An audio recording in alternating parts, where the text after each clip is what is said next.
It is really a place for you to tell Google on an ongoing basis where your company should show up in searches. Who are you? What do you do? Explain it, list services, lots of different things there. But it's a free way of you telling Google what types of customers you want.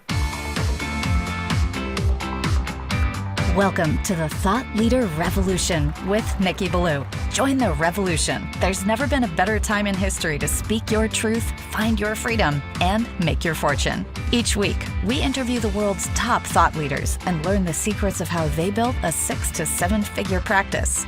This episode has been brought to you by eCircleAcademy.com, the proven system to add 6 to 7 figures a year to your thought leader practice. Welcome to an exciting episode of the podcast, The Thought Leader Revolution. I'm your host, Nikki Ballou. And boy, do we have an exciting guest lined up for you today.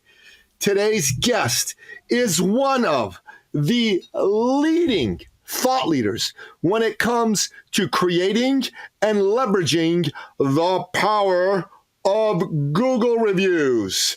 I am speaking, of course, of none other than the one, the only, the legendary Marilyn Jenkins. Welcome to the show, Marilyn. Thank you, Nikki. It's exciting to be here. Thank you so much. Good to have you here. So, Marilyn, the folks who listen to this show, they're your people, they're my people. They're entrepreneurs. They're the people who love serving people, the highest ethics, the highest morals, but they want to get more effective at marketing and selling, and they want to learn how to be the go-to thought leader in their space. They don't come here for me. I'm here every week. They're here because of you. But before they can open themselves up to you, they need to get to know you. So tell us your backstory. How'd you get to be the great Marilyn Jenkins? Well, it's really I don't know how interesting it is.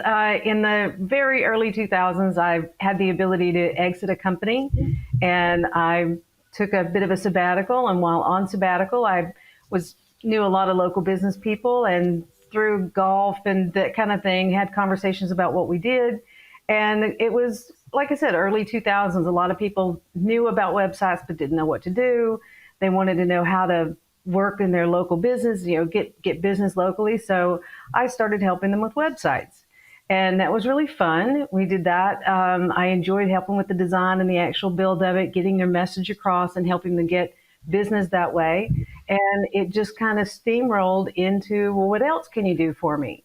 And then when I decided to really do this full time and make it a real business, I needed to do all of those same types of marketing for myself. And so through a lot of trial and error, learning, testing, I learned what worked, what doesn't. And the Google Business Profile is one of the biggest advantages I could point anyone to. So that's basically what I focus on. I now do a fully omnipresence for my clients, everything from websites to SEO and Google Business Profile to paid ads to email newsletters and social media marketing. So we can help them be found and stand out in their local community. So that's fantastic. But let's get into, first of all, there's people who probably don't even know what the heck a Google Business Profile is. So why don't we start with that? What is a Google Business Profile? Why does it matter? Well, I think most people think of it as Google My Business. That was its most popular iteration. It actually started as Google Places about, 10 or 12 years ago. So it's been, Google kind of updates the name every time they make some major enhancements to the actual program. Bottom line is it's free, and it's a way that it's not just a place to store your reviews, which is what most people think it is. It is really a place for you to tell Google on an ongoing basis where your company should show up in searches. Who are you? What do you do? Explain it, list services, lots of different things there. But it's a free way of you telling Google what types of customers you want. So why is that important? Why should people care? Honestly. Well, let me ask you this. When you're a consumer, say you're going to go out to dinner tonight, or you're walking around the street and you're looking for something, what do? Well, if I'm walking around the street and there's stores around, I'll go look in the stores. If I'm at home, I guess I'll go online and I'll look. You Google it. Exactly. And what happens is when you Google a local place, you get the top 3 results are going to be ads.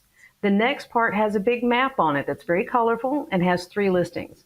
That's the map pack, and that's your Google Business Profile. So Google statistics show that between 50 and 80% of searches click on the map pack.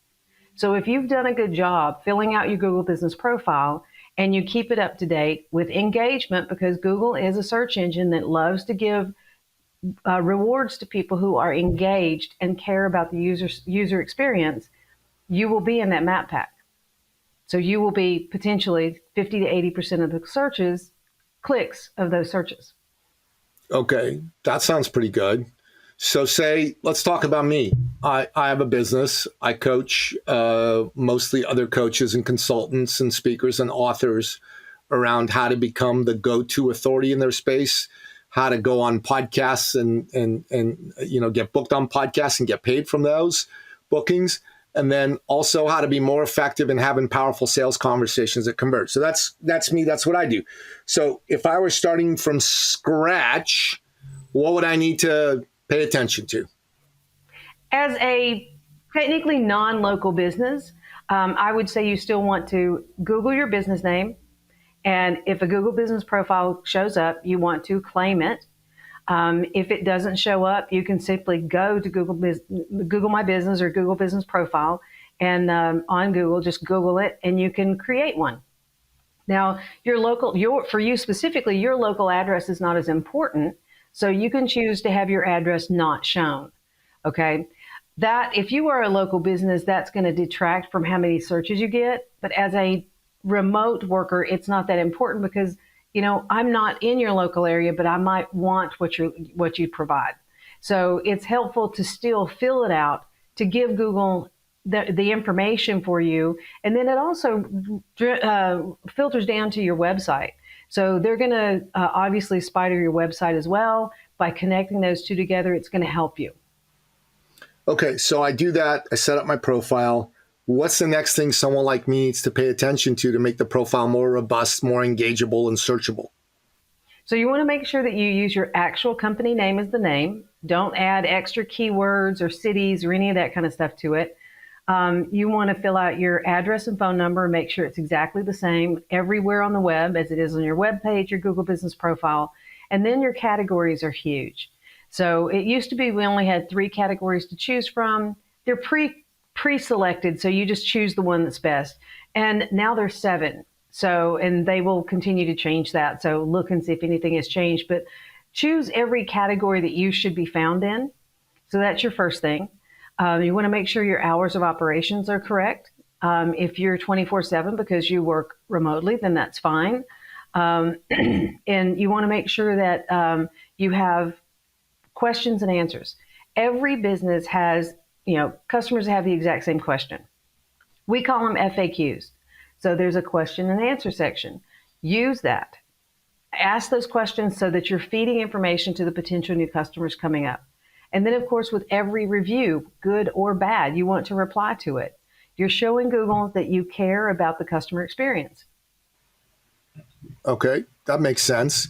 So once I've done that, what will have my review, my profile be one where I can actually, start to get people going, oh, okay, yeah, Nikki Ballou, eCircle. I'm showing up in their feeds. I'm showing up in their searches, and they're interested in talking to me because at the end of the day, that's what people want, right? Exactly. And the thing is you don't want to do this just one time. Like I said, Google is a search engine that is the biggest search engine because of the user experience.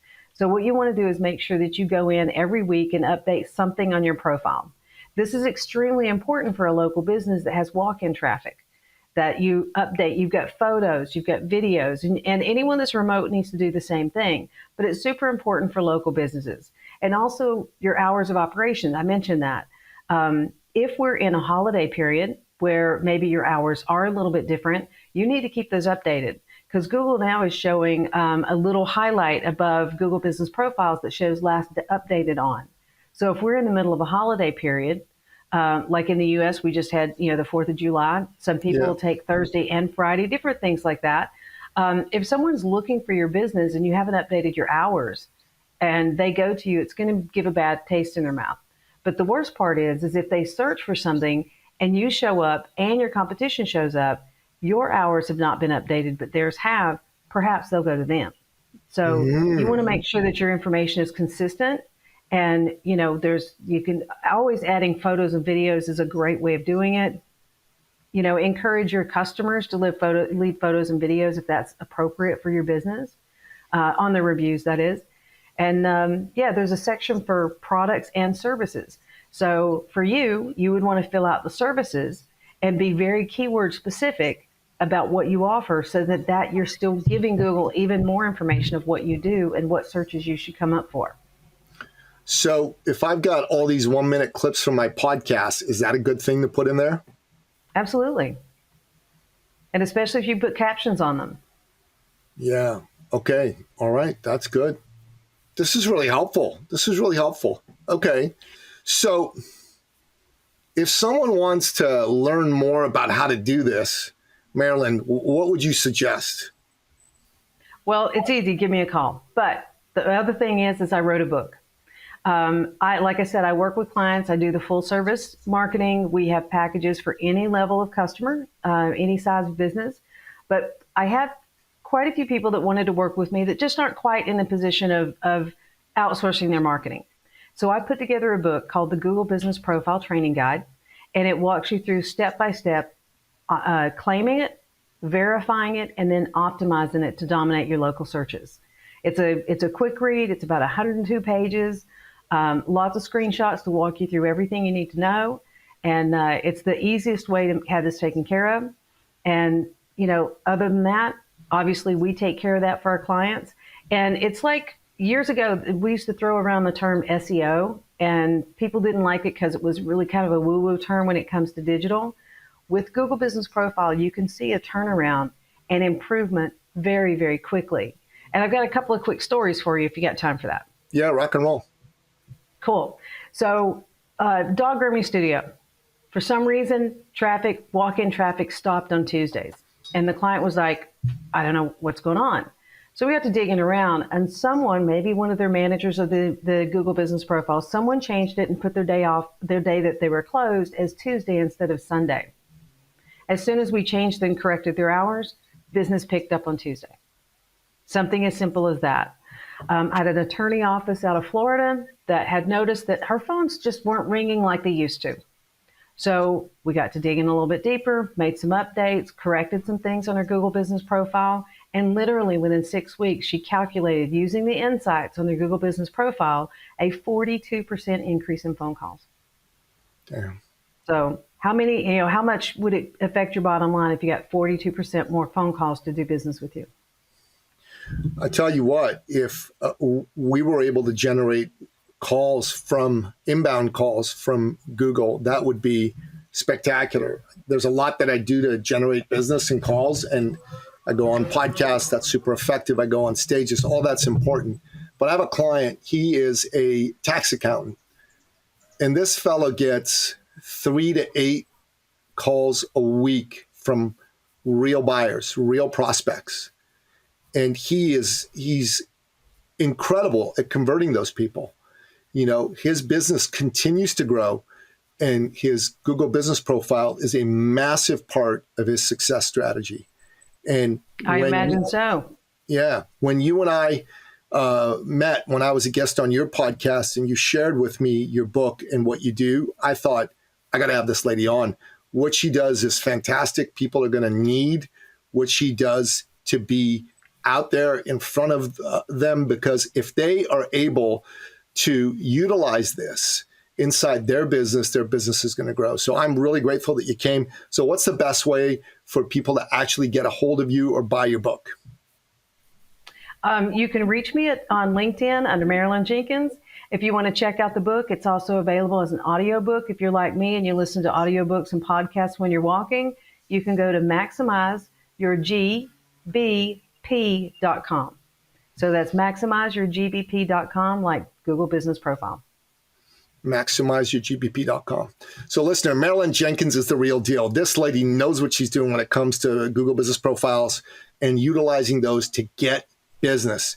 If you're interested in doing that for yourself, you definitely, absolutely need to check out what she's all about. Go connect with her on LinkedIn. Go to MaximizeYourGBP.com and talk to her. She knows what she's talking about. I like her. She's great.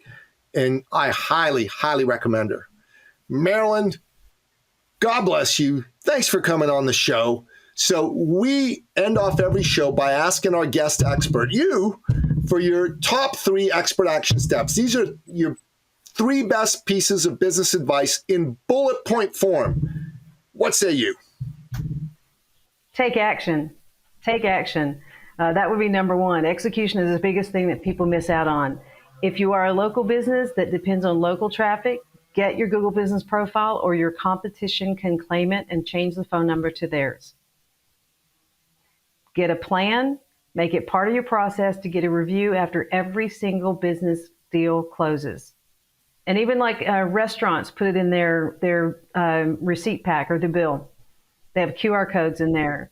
Your stores have QR codes on their point of sale system. I love it. Marilyn Jenkins, really, really great having you on the show today.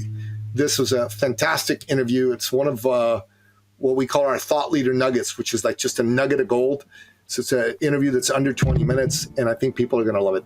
Thanks again. God bless you. Thank you so much. Thank you. Yeah, you bet. And that wraps up another exciting episode of the podcast, The Thought Leader Revolution. To find out more about today's amazing guest, the one and only Marilyn Jenkins, go to the show notes at thethoughtleaderrevolution.com.